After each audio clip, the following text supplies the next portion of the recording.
کچھ کہتے ہیں یہ ایک منافق تھا جو بنی اسرائیل کے ساتھ فرعون کے ملک سے نکلا تھا۔ جو بھی تھا اس کا ارادہ صاف تھا، فتنہ پھیلانا، اور اس نے ایک بہت ہی شاطر پلان بنایا۔ روایات میں ہے کہ جب بنی اسرائیل لال ساگر سے گزر رہے تھے، سامری نے وہ مٹی اٹھائی جو جبرائیل علیہ السلام کے گھوڑے کے قدموں کے نیچے تھی۔ وہ جانتا تھا کہ یہ مٹی، جبرائیل کے گھوڑے کے قدموں سے چھوئی ہوئی مٹی، ایک خاص طاقت رکھتی ہے۔ یہ مٹی اس نے سنبھال کر رکھ لی، اور جب حضرت موسیٰ علیہ السلام طور پر گئے، سامری اپنے کام میں لگ گیا۔ سامری نے بنی اسرائیل سے کہا، اپنے سونے کے زیور، اپنے کنگن، اپنے ہار، سب دے دو، اللہ کی راہ میں سب کچھ دے دو۔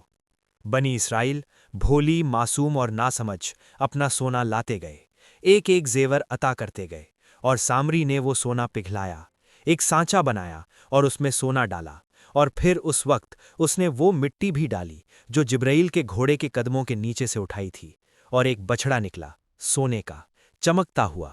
لیکن یہ صرف ایک مورتی نہیں تھی، اس میں سے آواز نکلتی تھی، ایک انوکھی، گہری، عجیب آواز جو بچڑے جیسی تھی۔ کچھ علماء نے بیان کیا ہے کہ یہ سامری کی ایک ہیلے کی وجہ سے تھا۔ اس نے بچڑے کی بناوٹ اس طرح کی تھی کہ ہوا اگر اندر آئی تو آواز نکالتا تھا۔ یہ ایک جادوگری نہیں تھی، یہ ایک فریب تھا، ایک دھوکہ تھا، ایک دھوکہ۔ اور سامری نے پکارا، یہ ہے تمہارا الہ اور موسیٰ کا بھی الہ، موسیٰ بھول گئے وہ ادھر ہے۔ اور لوگ مان گئے، ہزاروں لوگ، بنی اسرائیل کے لوگ، وہ لوگ جن کے سر پر من و سلوہ گرتا تھا، وہ لوگ جو فرعون کی لاش خود دیکھ چکے تھے، وہ لوگ جو اللہ کی قدرت کے شاہد تھے، وہ لوگ سونے کے بچڑے کے آگے سجدے میں گر گئے۔ اور یہاں حضرت ہارون علیہ السلام کھڑے تھے، دل سے روتے ہوئے، اور انہوں نے کہا، قرآن نے ان کے الفاظ محفوظ کیے ہیں، اے میری قوم، تمہاری آزمائش کی گئی اس سے، اور تیرا رب رحمان ہے، میرے پیچھے آؤ، میرے حکم کی اتباع کرو۔ لیکن قوم نے کہا، ہم اس کی عبادت کرتے رہیں گے جب تک حضرت موسیٰ نہیں آتے۔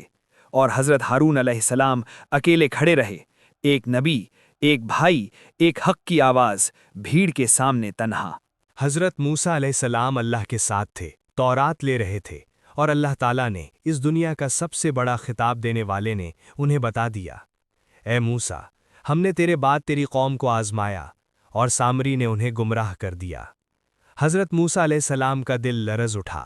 قرآن میں ہے، وہ غصے میں بھر گئے، درد میں بھر گئے، تورات کی تختیاں لیے نیچے اترنے لگے، سیدھا حضرت ہارون علیہ السلام کے پاس آئے اور غصے میں ان کا ہاتھ پکڑ لیا، ان کے بال پکڑ لیے اور کہا، اے ہارون، جب تو نے دیکھا کہ وہ گمراہ ہو رہے ہیں تو تو نے میرا انتظار کیوں کیا؟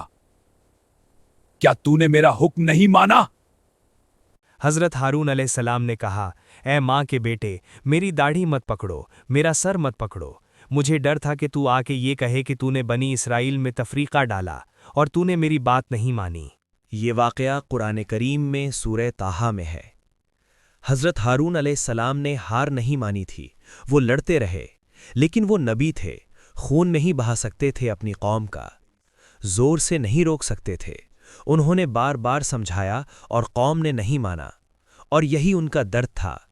حضرت موسیٰ علیہ السلام سونے کے بچڑے کے پاس آئے، لوگوں کو دیکھا سجدے میں، اور پھر سامری کو ڈھونڈا۔ سامری ان کے سامنے آیا، بے خوف، خاموش۔ حضرت موسیٰ علیہ السلام نے پوچھا، اے سماری، یہ کیا ہے، یہ تو نے کیا کیا؟ اور سامری نے جواب دیا۔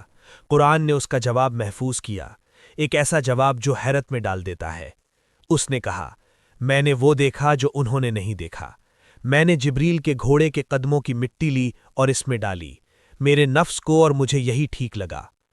یہ جواب سننا ایک عجیب جواب ہے، کوئی پچھتاوا نہیں، کوئی معافی نہیں، کوئی ڈر نہیں۔ یہ تھا سامری کا اصلی چہرہ، ایک ایسی روح جو جانتا تھا حق کیا ہے اور پھر بھی باطل کو چنا۔ وہ آدمی نہیں تھا جو جہالت میں بہہ گیا تھا، وہ آدمی تھا جس نے جانتے بوجھتے فتنہ بنایا۔ اور حضرت موسیٰ علیہ السلام نے اس کے لیے سزا سنائی اللہ کی طرف سے، جا، اور تیری عمر بھر کی سزا یہ ہے کہ تو کہے گا مجھے مت چھوؤ، مجھ سے دور رہو، اور تیرے لیے ایک ایسا وقت آنے والا ہے جو تجھ سے ٹالا نہیں جائے گا۔ یہ سزا دنیاوی تھی، ایک ایسی بیماری یا ایک ایسی حالت جس میں سامری انسانوں سے دور رہتا، اکیلا، تنہا، ہمیشہ کے لیے۔ اور پھر حضرت موسیٰ علیہ السلام سونے کے بچھڑے کی طرف مڑے۔ قرآن میں ہے کہ انہوں نے اس بچھڑے کو جلایا اور اس کی راکھ کو دریا میں بہا دیا۔ ایک پل میں وہ سونا جو ہزاروں لوگوں کا معبود بنا تھا راکھ ہو گیا، دریا میں گھل گیا، غم ہو گیا۔ اور حضرت موسیٰ علیہ السلام نے قوم سے کہا، تمہارا رب وہی ہے رحمان، تم میری بات سنو اور میرے حکم کی پیروی کرو۔ اور قوم جو گمراہ ہوئی تھی پچھتائی، توبہ کی، اور اللہ نے غفور رحیم معافی دی۔ یہ واقعہ صرف تاریخ نہیں ہے، یہ آج کا آئینہ ہے۔ آج بھی دنیا میں سامری موجود ہیں، وہ لوگ جو جانتے ہیں حق کیا ہے اور پھر بھی جھوٹ کو سجاتے ہیں، وہ لوگ جو لوگوں کے ذہنوں میں فتنہ بوتے ہیں، وہ لوگ جو سونے کا بچھڑا بناتے ہیں، کبھی فیم کی شکل میں، کبھی پیسہ کی شکل میں، کبھی پاور کی شکل میں، اور کہتے ہیں یہی تمہارا الہ ہے، اور لوگ مان لیتے ہیں۔ کیونکہ وہ خاموشی میں حضرت ہارون کی آواز نہیں سنتے، وہ سمجھتے ہیں کہ نبی دور ہیں، کتاب دور ہے، حق دور ہے، لیکن حق کبھی دور نہیں ہوتا۔ پہلا سبق، ایمان کی حفاظت فرضی ہے۔ دنیا میں بہت سی آوازیں ہیں، بہت سی رنگین، چمکدار اور خوبصورت، جو تمہیں اپنی طرف بلاتی ہیں، لیکن ہر چمکتی چیز سونا نہیں ہوتی، اور ہر آواز حق نہیں ہوتی۔ دوسرا سبق، گمراہی ایک پل میں آ سکتی ہے۔ بنی اسرائیل کو حضرت موسیٰ علیہ السلام نے سالوں کی تربیت دی تھی، پھر بھی صرف 40 دن میں وہ گمراہ ہو گئے۔ یہ ہمارے لیے بھی وارننگ ہے کہ ایمان کی حفاظت کرنا ایک ضرورت ہے، عادت بنانا ہے، روزمرہ کا کام ہے۔ تیسرا سبق، اللہ کی رحمت بے پایاں ہے۔ بنی اسرائیل نے سونے کی مورتی کی عبادت کی، پھر بھی جب انہوں نے توبہ کی اللہ نے معافی دی۔ اللہ غفور رحیم ہے، لیکن توبہ ضرور چاہیے، سچی توبہ۔ چوتھا سبق، حق کی آواز کھڑی رہتی ہے۔ حضرت ہارون علیہ السلام اکیلے کھڑے رہے، بھیڑ کے خلاف، حق کی بات کہتے رہے۔ کوئی سننے والا نہیں تھا، لیکن وہ چپ نہیں ہوئے۔ یہی ایک مومن کا کام ہے، حق کہنا، چاہے کوئی مانے یا نہ مانے۔ اور آخری بات، سامری کا انجام دیکھیے۔ وہ شخص جس نے ہزاروں لوگوں کو گمراہ کیا، آخرکار تنہا رہا، انسانوں سے دور، سوسائٹی سے کٹا ہوا۔ یہی فتنے بازوں کا انجام ہوتا ہے، دنیا میں بھی، آخرت میں بھی۔